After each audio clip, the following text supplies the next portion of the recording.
जिनके कुंडलियों में काल सर्प दोष हो वो इन 12 नागों का पूजा करके काल सर्प दोष समाप्त कर सकते हैं। बच्चों की कुंडली में शिखर पर चढ़ते चढ़ते चढ़ते धड़ाम से गिर जाते हैं, यानी कि वो समझ ही नहीं पाते कि ऐसा क्यों हुआ। बार बार प्रयास करते हैं और बार बार गिर जाते हैं। ये है काल सर्प दोष का दोष। तो ये जो 12 नाग हैं इन्हीं के दोष कुंडलियों में लगते हैं। तो जो जिस खाने से जिस खाने तक रहता है उसको बताया जाता है कि आपकी कुंडली में इस नाग का दोष बना हुआ, तो उस नाग का विशेष पूजन किया जाता है। नमस्कार, मैं शारदा पांडे आसान जिंदगी के किसी एपिसोड में आपको स्वागत करती हूँ। जैसा कि पर्वों त्योहारों का महीना चल रहा है, आपको सभी वीडियो दे रही हूँ। सावन का महीना चल रहा है, तो आज आपको नाग पंचमी के पर्व के बारे में बताऊंगी और आगे आपको सभी वीडियो सही समय पर मिलते रहें, इसके लिए आप हमारे चैनल आसान ज़िंदगी को सब्सक्राइब कर लें। सब्सक्राइब का बटन दबा लें, बेल आइकन का बटन दबा लें, आपको सभी वीडियो मिलते रहेंगे। जो चतुर्मास लग रहा है, इन 4 महीनों में जो 45 वीडियो हैं ये लगातार आपको मिलते रहेंगे। तो सावन महीने की शुक्ल पक्ष में जो पंचमी पड़ती है, इसमें मनाया जाता है नाग पंचमी। इसमें नागों की पूजा होती है, विशेष 12 नागों की पूजा होती है। मान्यता के अनुसार नाग पंचमी के दिन इन 12 नाग हैं जिनकी विशेष पूजा होती है, इनका नाम लेकर इनको कोई प्रत्यक्ष में तो पाएगा नहीं, या मतलब इनके 12 नागों की एक साथ कहीं या अलग अलग कहीं मंदिर भी नहीं होती, तो इनका नाम स्मरण करके मिट्टी की इनकी प्रतिमा बना के, इनकी मूर्ति बना के भी पूजा किया जा सकता है, इनको याद किया जा सकता है। तो ये जो सावन महीने की शुक्ल पक्ष की पंचमी है, जैसे आपको मैं बताती हूँ, सावन महीना में आप कोई भी व्रत शुरू कर सकते हैं। तो वैसे ही माताएं पूछती हैं कि बच्चों का ज्ञान वर्धन होता है वो कैसे, कौन से व्रत से हो। तो मैं बताती हूँ कि जो शुक्ल पक्ष की पंचमी होती है, जैसे कि जब माँ सरस्वती जी का पूजन होता है, माँ सरस्वती जी का जो अवतरण होता है बसंत पंचमी पर, उस पर बच्चों को पूजा कराना चाहिए, बताना चाहिए, पाठ कराना चाहिए, बच्चों के कमरा में माता का फोटो लगाना चाहिए।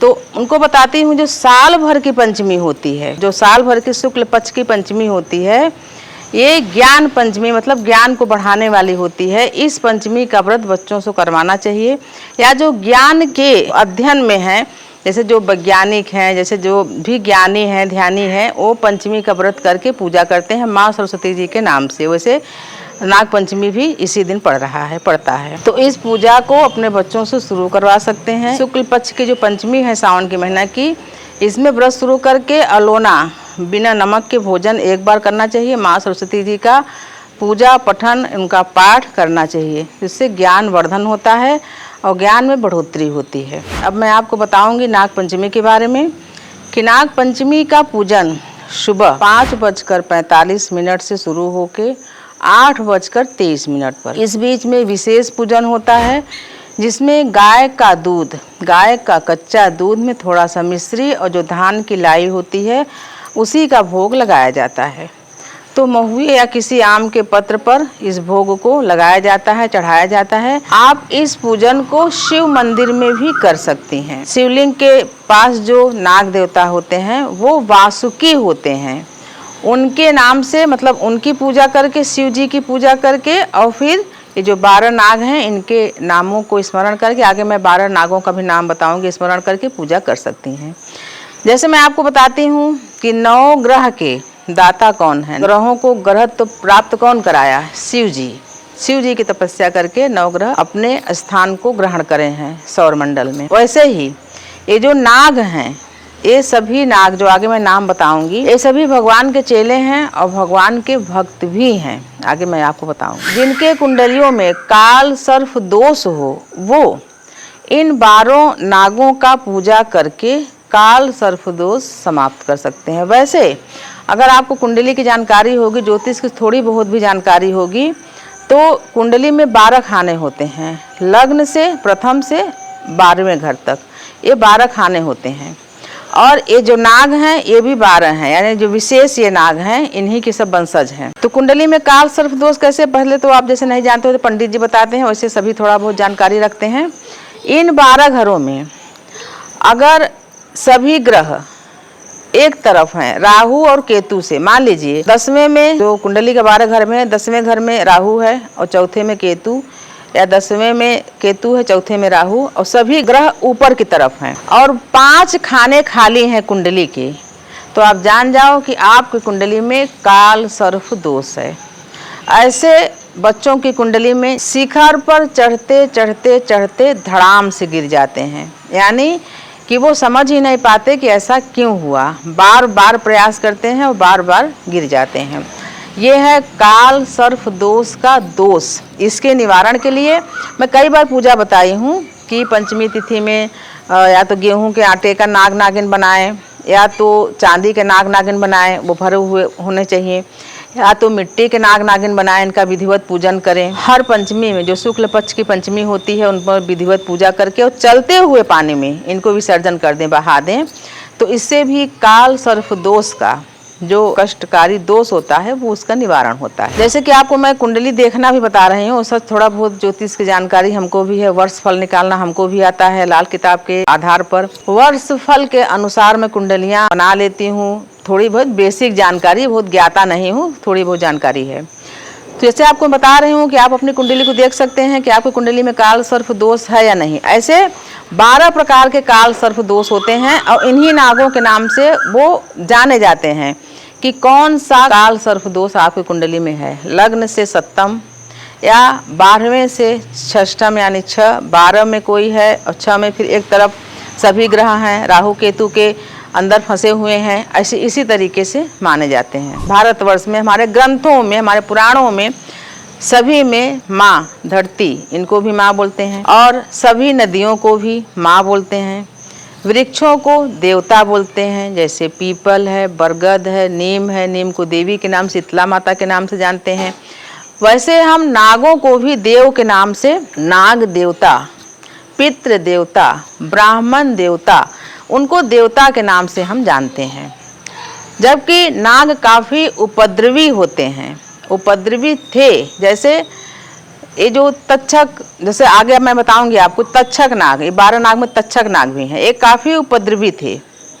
जैसे कि राजा जो हमारे परीक्षित हैं, इनको भी श्राप के कारण तक्षक ही डसे थे। कई कथाओं में आता है कि ये जो नाग काफ़ी शक्तिशाली थे, ये लोगों के सोना चांदी माणिक हीरा ये सब लूट के अपने पास रख लेते थे। यानी इनके अंदर जो तपस्या की शक्ति रहती थी, भगवान शिव की तपस्या करके शक्ति पाते थे, ये किसी का भी रूप धारण कर लेते थे और किसी से भी द्वेष करके जीत जाते थे, क्योंकि इनके पास सबसे बड़ा हथियार था विष का, विषधर हैं ये। ऐसे छोटी सी कहानी है कि एक गुरु भक्त रहते हैं, जब उनकी भक्ति पूरी हो जाती है तो अपने गुरु से पूछते हैं कि हम आपको क्या दक्षिणा दें। तो उनके गुरु तो नहीं, लेकिन गुरु माता बोलती हैं कि हमारी एक तपस्या है, पूजा है, हवन है, तो वो हमारा जो हवन है वो तभी पूरा होगा कि वो जो फला रानी है उनका हार आएगा, तो उस हार को पहन के मैं पूजा करूँगी तो हमारी तपस्या पूरी होगी। तो काफ़ी वो दुर्गम, मतलब पहले तो इतना आवागमन का साधन नहीं था, तो बेचारे पैदल गए, बहुत थके, बहुत कुछ हुआ।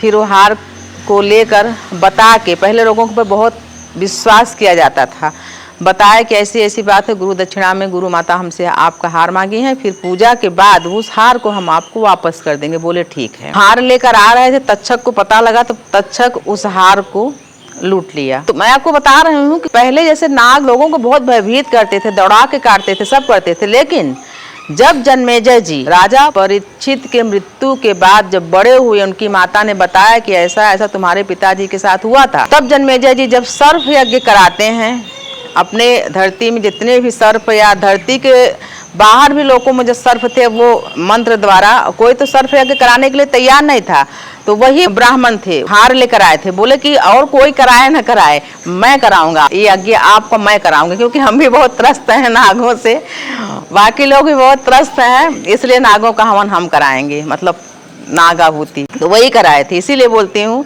किसी से द्वेष, किसी से ईर्ष्या, किसी का नुकसान नहीं करना चाहिए। तो नतीजा क्या निकला, उनके कारण यानी तक्षक और जो बाकी वासुकी जी, शेष जी, ये सब तो बहुत सौम्य सीधे थे, ये भी खींचे चले आते थे, कहानी आपको पता है। तो मैं बता रही हूँ, उसके बाद से जब जन्मेजय जी यज्ञ कराए, यज्ञ में जब सभी भस्माभूत होने लगे, उसके बाद सभी देवता इकट्ठा हुए, फिर ये हुआ कि इनका ब्रह्मांड से अस्तित्व ही खत्म हो जाएगा।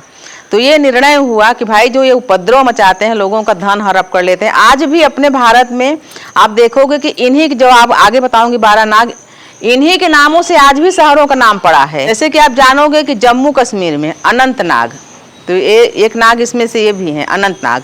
वैसे वासुकी, तक्षक, कंबल, करकोटक, धृतराष्ट्र, ये तमाम ऐसे नाग हैं, 12 नाग हैं। इनके नाम से आज भी शहरों के नाम, इनकी नगरियां बसती थी, इनके राज्य रहते थे, ये राज्य करते थे, इनकी पत्नियां, इनके वंशज रहते थे और काफ़ी उपद्रव करते थे, उपद्रवकारी थे।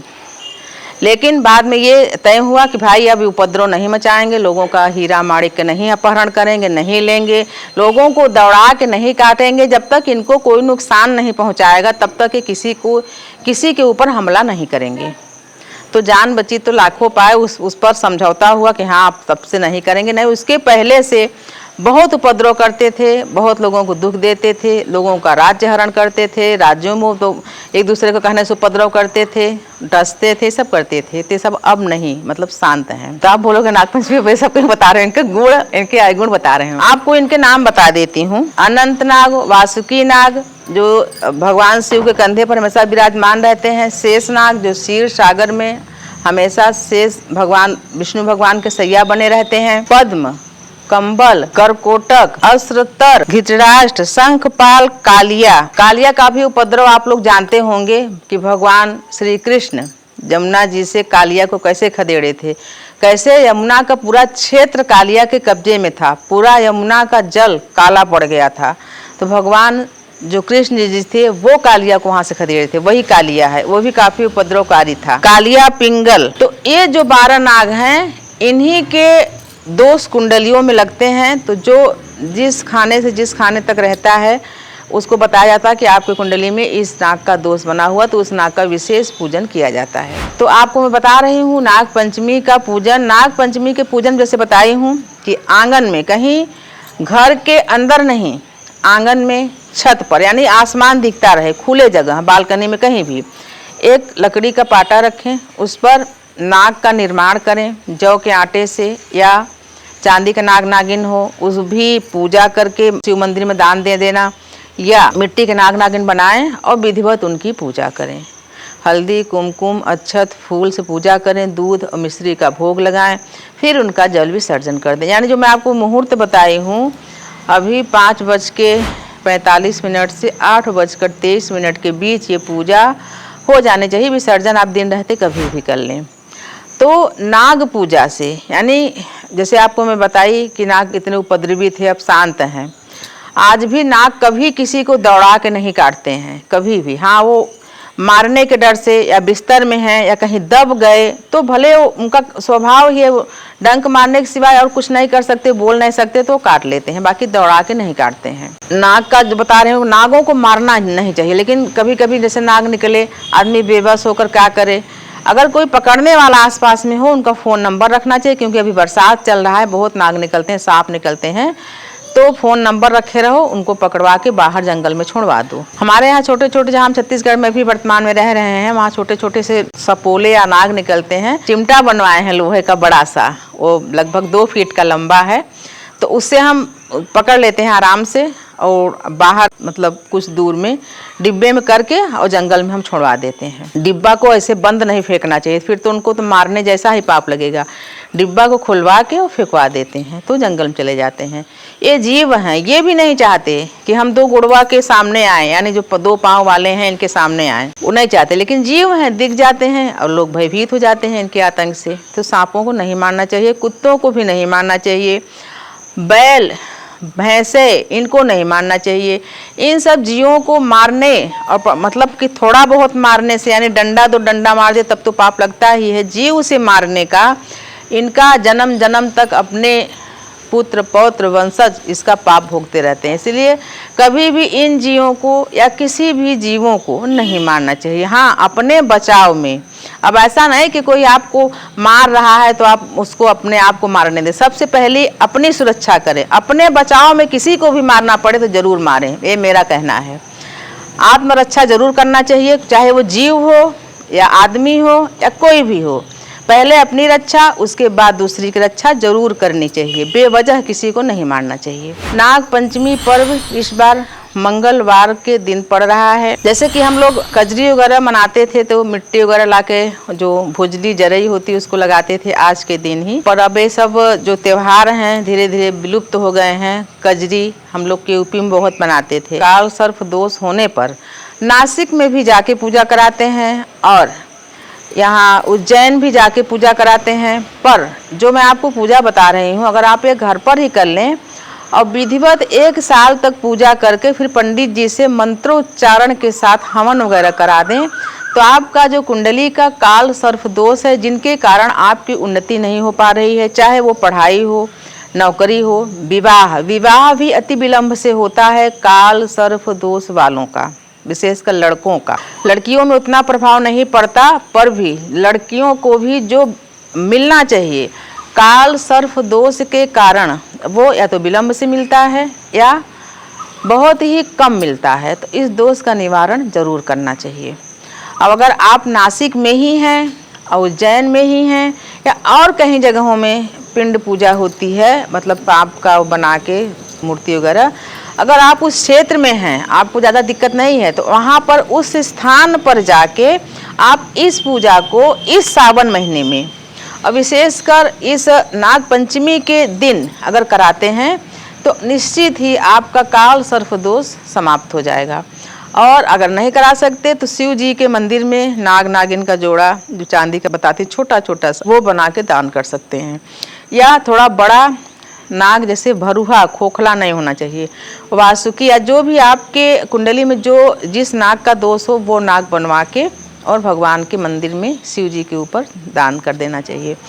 क्योंकि भगवान शिव जी हलाहल पीने वाले हैं। यानी जो ये जितने नागों का मैं नाम बताई हूँ, 12 नागों का, करकोटक, कालिया, तक्षक, शेषनाग, वासुकी, ये सब भगवान के चेले हैं। भगवान का एक रत्ती भी, भगवान के अंदर जितना विष है उसका एक रत्ती भी इनके अंदर विष नहीं रहता है। सब चेले हैं, भगवान के भक्त हैं। जो भगवान शिव का भक्त है वो काल सर्प दोष होने पर भी भगवान के भक्ति में जो रहता है उसका अधिकतर निवारण शिव जी कर देते हैं, उनको कोई दोष नहीं लगता है, ऐसी भी मान्यता है। तो इस दिन महिला हो या पुरुष हो या कोई अविवाहित हो, विवाहित हो, काल सर्प दोष का या इन 12 नागों का नाम लेकर आप विधिवत पूजा अपने आंगन में, छत पर, बालकनी में, दुआरे कहीं भी कर सकते हैं। शुद्धता से फिर इनका विसर्जन भी कर दें। इस दिन बहुत सारे लोग नाग वगैरह लेकर आते हैं, दर्शन कराते हैं, तो उनका फिर दर्शन करके उनको भी कुछ खाने के लिए, कुछ वस्त्र, कुछ